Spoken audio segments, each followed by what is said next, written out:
सगळ्यात पहिला प्रश्न आहे आपल्याला क्रॅश कोर्स करायचा की नाही, सगळ्यात इम्पॉर्टंट. तर याचं उत्तर आहे क्रॅश कोर्स करायला पाहिजे. बऱ्याच लोकांना असं वाटतं की सर 2 वर्ष अभ्यास केला, आता काय क्रॅश कोर्सची गरज आहे, मला तर सगळंच येतं, मी आधी सगळं केलेलं आहे.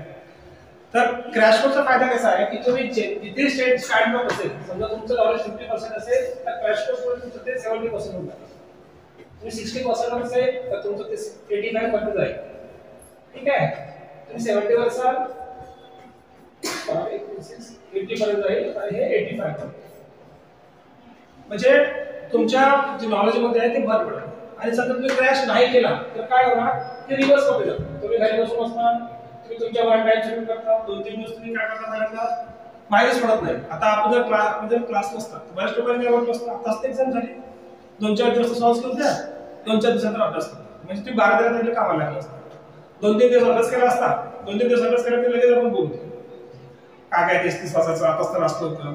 मग कोणी आपल्याला रिलेटिव्ह येतं, मग रिलेटिव्ह आला की आपण त्याच्यात बोलतो जातो, एखादा प्रोग्राम येतो, सर तारखेपासून ऍड्रेस हा गेला, तो सांग तो गेला की तू सांग, ठीक आहे. असं करता करता ते सगळं झालं. घरी जेव्हा आपण अभ्यास करतो फारसा रेग्युलर आणि सिन्सिअर अभ्यास होत नाही. त्यामुळे एक्सेप्शन आहे असं नाही, होतच नाही असं नाही, पण मॅक्सिमम जे आहे 95-98% जनरल मुलं अभ्यास करतात. 1-2% एक्सेप्शन आहे. तर हे रिव्हर्स मध्ये जातं. हे तुमचं 40-50 ऍटलीस्ट एवढं नाही करत होती. कारण तुमचं काय होतं की जेवढा अभ्यास केलेला आहे तुम्ही बाहेर तेवढा अभ्यास रिव्हर्स सुद्धा करतो. आणि मग जेव्हा तुम्हाला तुम्ही ह्या क्वेश्चन्स केल्या नाही आणि इथून जर तुम्हाला एक्सप्रेशन वाढवायचे असेल तर हे खूप कठीण जातं.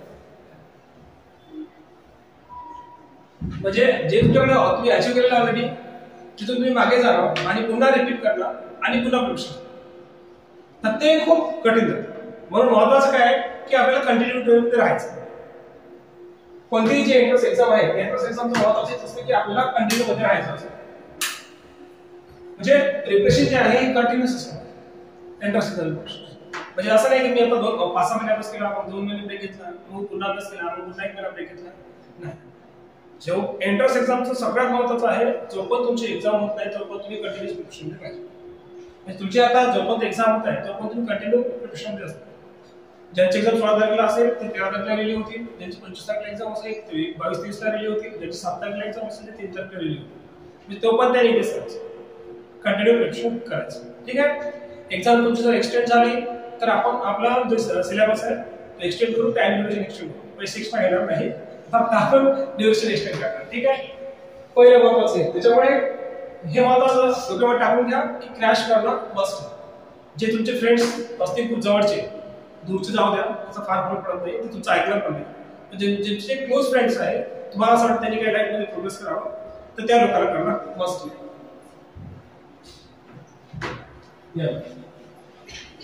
आता समजा की ज्या लोकांचं थोडंफार प्रिपरेशन आहे त्यांना क्रॅश थोडं इझी जाईल. ज्यांनी आधी क्लास केले आहे, ज्यांनी आधी एमसीक्यू सॉल्व्ह केले आहे, तर त्या लोकांना क्रॅश कोर्स इझी वाटतं.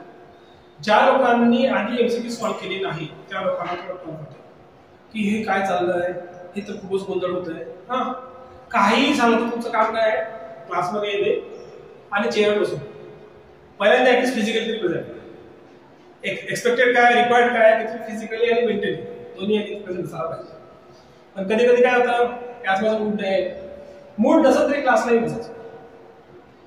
आज मला बरं वाटत नाही, फारच बरं नसं वाटत, ठीक आहे, थोडंफार असं चालतं, बसून राहतो क्लासमध्ये चेअरवर, ठीक ठाक आहे, कम्फर्टेबल आहे चेअर, बसू शकतो निवांतपणे.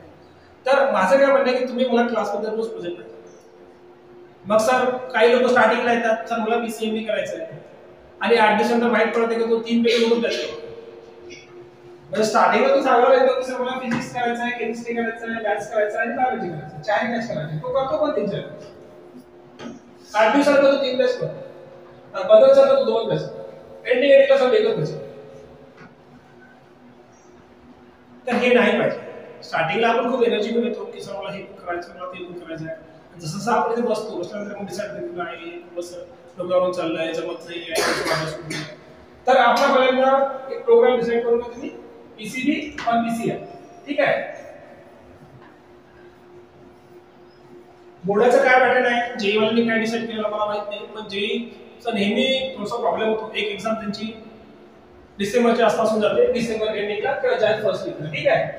ही जी एक्झाम होते ही एक्झाम तुम्ही कधी तुमचे जेव्हा प्री बोर्ड सुरू असतात, तुमची जेईची एक्झाम असते आणि इकडे तुमचं बोर्ड आलं असतं. ठीक आहे. तर जे वाला प्रॉब्लेम हा आहे की प्री बोर्ड आणि बोर्डच्या मध्ये अडकलो पहिले एक्झाम, पण ही एक्झाम रिलेटिव्हली इझी असते. या एक्झामवर सगळ्यांनी फोकस करायला पाहिजे ज्यांना जेई करायचं. ठीक आहे. त्यानंतर दुसरी जी एक्झाम आहे जेईची ती एक्झाम तुम्ही टफ असते आणि चांगले मार्किंग सुद्धा तुमचे पर्सेंटेज असते.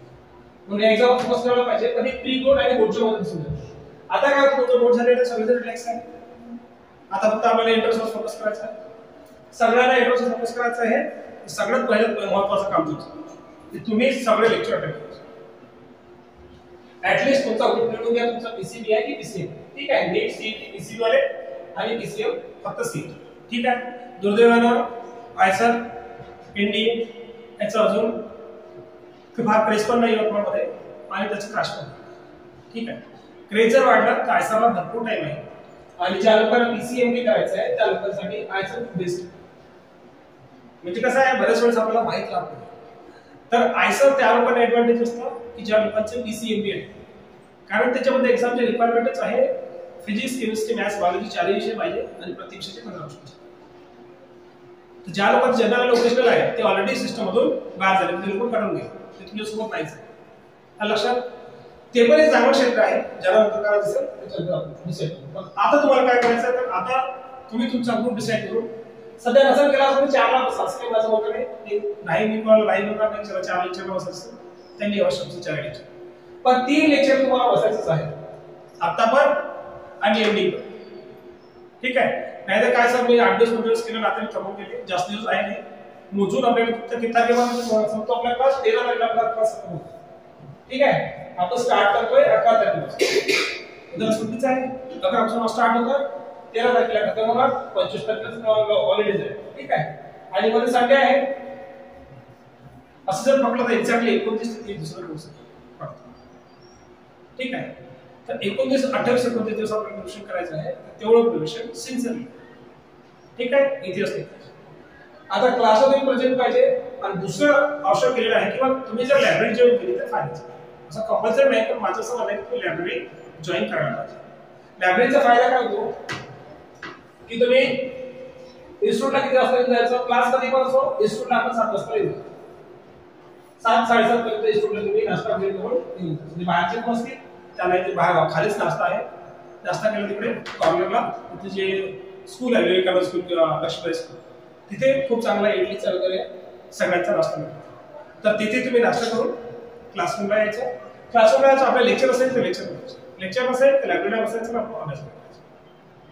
ठीक आहे. पहिली गोष्ट महत्त्वाची आहे एक्सपेक्टेड आहे की 7:07 ला इन्स्टिट्यूटला यायला पाहिजे आणि 7 वाजेपर्यंत किंवा 9 वाजेपर्यंत तुम्ही इन्स्टिट्यूटला असाल. हे एम आहे, पीएम आहे. Okay. You must enter in the classroom in the institution at 7 AM and leave the classroom or the student at 7 PM or 9 PM. हे रिक्वायर्ड आहे. तुम्ही सर एवढा अभ्यास होईल का? एक पण आहे तेवढं करा. जर तुम्हाला काही चेंज करायचं असेल, नसेल करायचं असेल तर मग सोसूच आहे. कारण कसं आहे तुमचा 11वीचा अभ्यास 12वीचा अभ्यास हे सगळं करावं. दोन्ही अभ्यासक्रम जे तुम्ही 2 वर्ष शिकलेले आहे एकच दिवसात करणं म्हणजे इट्स व्हेरी टफ. ठीक आहे. त्यामुळे तुम्हाला हे करणं आवश्यक आहे. पहिली गोष्ट तुमच्याकडून एक्सपेक्टेड आहे की तुम्ही लायब्ररी जॉईन करा. ठीक आहे. ज्यांना खरंच राहील पाहिजे, जे इथले असतील प्रॉपर त्यांनी लायब्ररी सोबत 1 टाइम पण जॉईन करा. घरी जायचं घरून यायचं ते नकोच. म्हणजे मग सर ऊन आहे, आता मी घरी गेलो होतो मला असं अस्वस्थच वाटतं घरी आल्यानंतर जेवण केल्यावर, आज माझं मूड नाही वापस यायचं. ठीक आहे. म्हणजे 2 लेक्चर करणार आणि मग मी करत नाही. ठीक आहे. तर मूड वगैरे ना थोडंसं बाजूला ठेवायचं. जर मूड नाही, मूड एकच ठेवायचं की मला काय करायचं आहे, लेक्चर करायचं.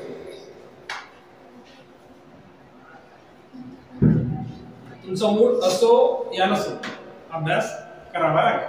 ठीक आहे. हे डोक्यामध्ये टाकून द्यायचं. असं होते कधी पिक्चर पाहायला जायचं आहे मूड नाही, गार्डनमध्ये फिरायला जायचं आहे मूड नाही, शॉपिंगला जायचं आहे मूड नाही. मूड नसेल तर मूड बदलून जाते शॉपिंगला जायचं असेल. ठीक आहे. तर काही करून तुम्हाला एक गोष्ट करावी लागेल.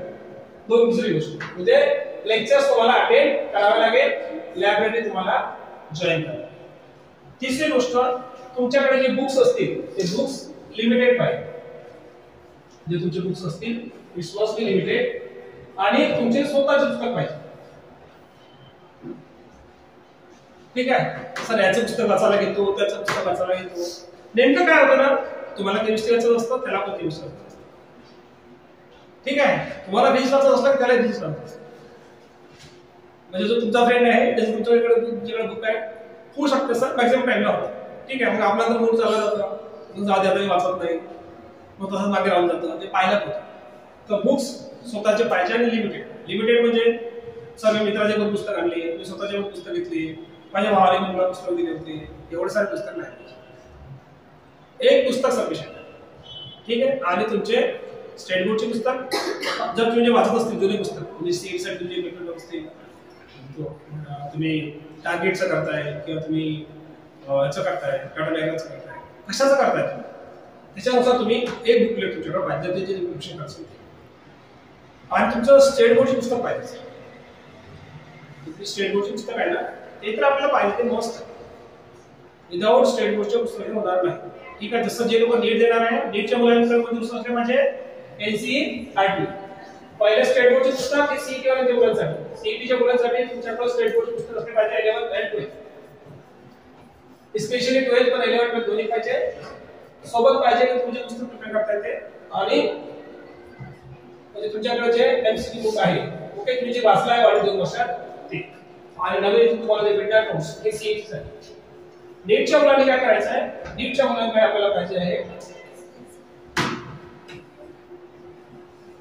एनसीईआरटी पाहिजे.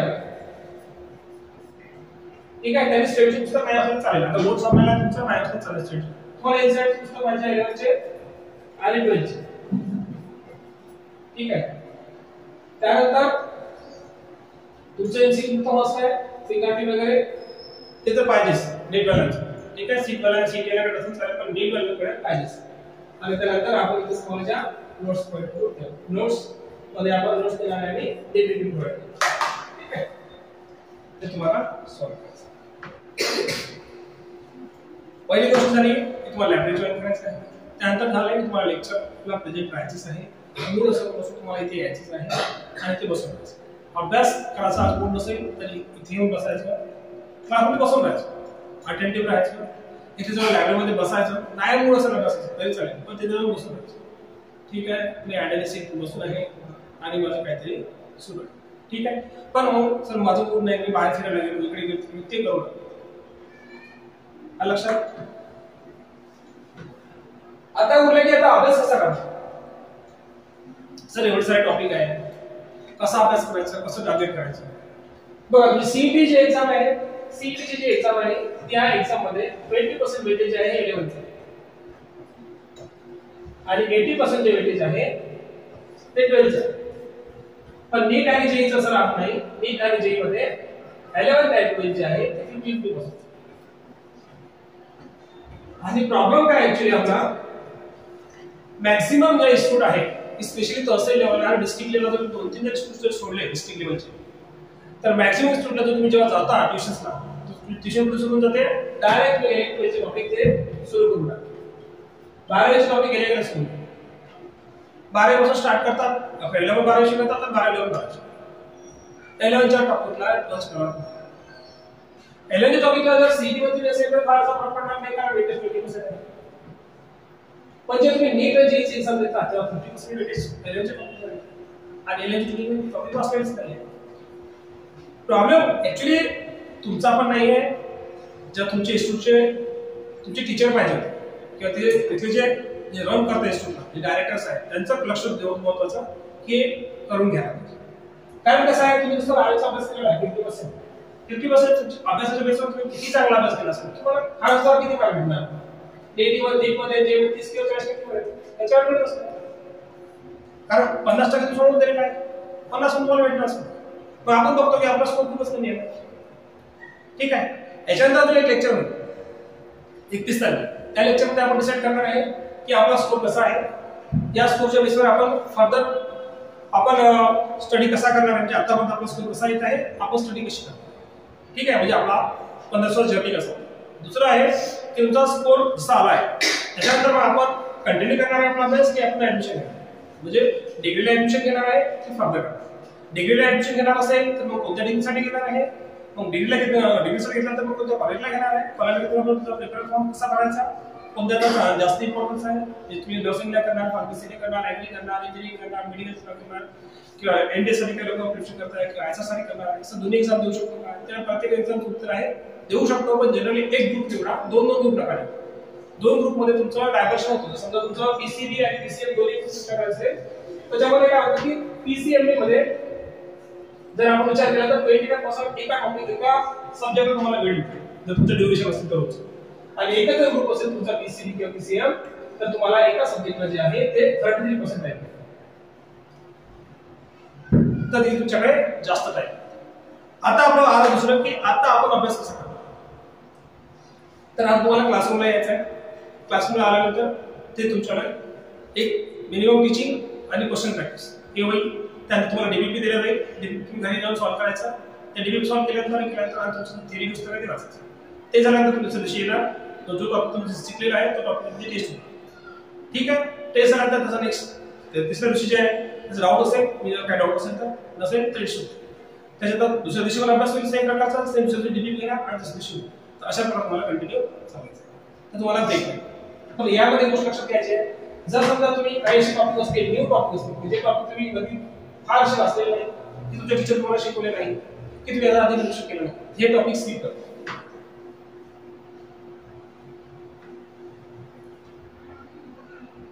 लक्षात येते का की कोणाला आचार्य घेऊन टॉपिक सांगितलं असं कसं.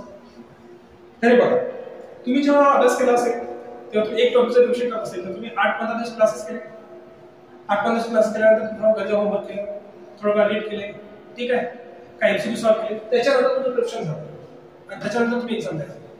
पण आता तुम्ही जर नवीन टॉपिक घेतो म्हटलं तुम्हाला त्याला रीड करावं लागेल, त्याची थिअरी पुन्हा कम्प्लीट थिअरी वाचावं लागेल, 100 एमसीक्यू सॉल्व्ह करावं लागेल. तर या सगळ्या प्रोसेसचा ऍटलीस्ट एकच टॉपिकसाठी तुम्हाला 1 ते 2 दिवस लागेल. एका टॉपिक आपल्याकडे दिवस आहे 30 दिवसामध्ये जर समजा 2-2 दिवस आपण एकाच टॉपिक लावला तर पूर्ण टॉपिक 15 असतो आणि कॉन्फिडन्स पण तेवढा चांगला ठेवला. त्यामुळे जे टॉपिक चांगले केलेले होते प्रिपेअर होते त्याला चांगलं रिवाइज करायचं, त्याचे चांगलं पुन्हा वाचायचं आणि त्याचे एमसीक्यू सॉल्व्ह करायचे.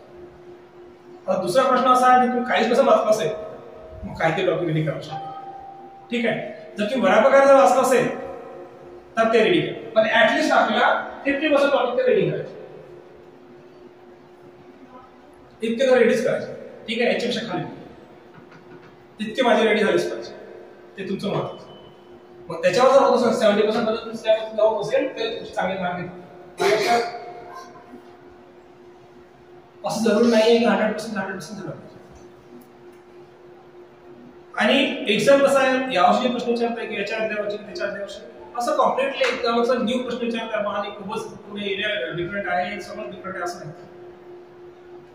यावर्षी प्रश्न याच्या मागच्या वर्षी तुम्ही जर एक पॅटर्न बघितला तुमच्या एक पॅटर्न लक्षात येईल की एरिया तोच आहे, त्याच एरियाच्या आसपास प्रश्न विचारले जातात.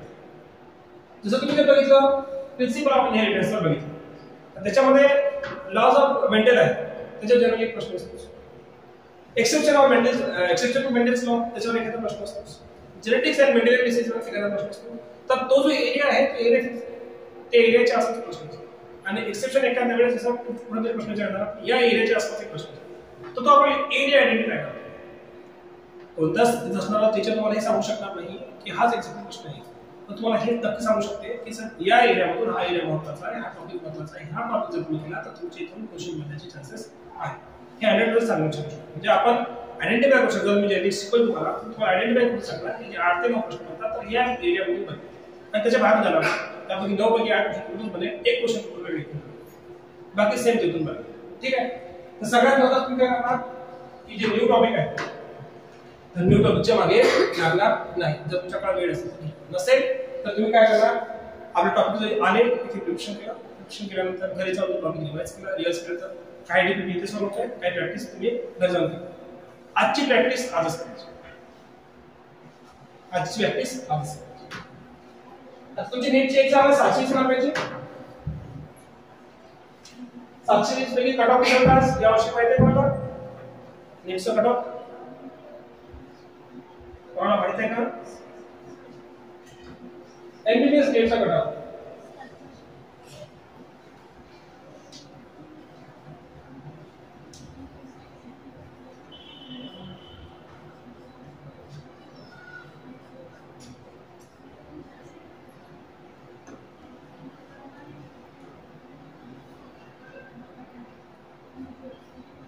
तुम्हाला माहित आहे हा ओबीसी आणखी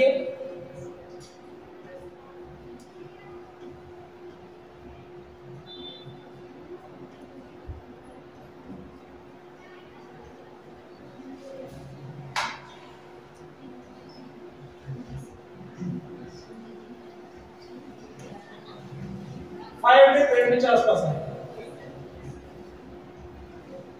तर याशी कट ऑफ होता नीटचा ओपनचा आहे 583 ठीक आहे. ओबीसीचा आहे 479 सॉरी 570 इकॉनॉमिकचा सेक्शन 550 पडत आहे. एससीचा 479 आहे. त्यानंतर एसटीचा 405 आणि बाकी यांचा 500 त्याच्यामध्ये अजून आहे अशा प्रकारचे. तर हा स्कोर तुम्ही 6 near about 600 हा स्कोर अचीव करना is very good end safe score. और हा स्कोर 600 कधी शकतो जर तुमचं प्रिपरेशन 8 स्टँडर्ड पासून स्टार्ट झाला असेल. फक्त काही एक्सेप्शन होतो सोडून आपण त्याला एकदम जीनियस म्हणतो ठीक आहे.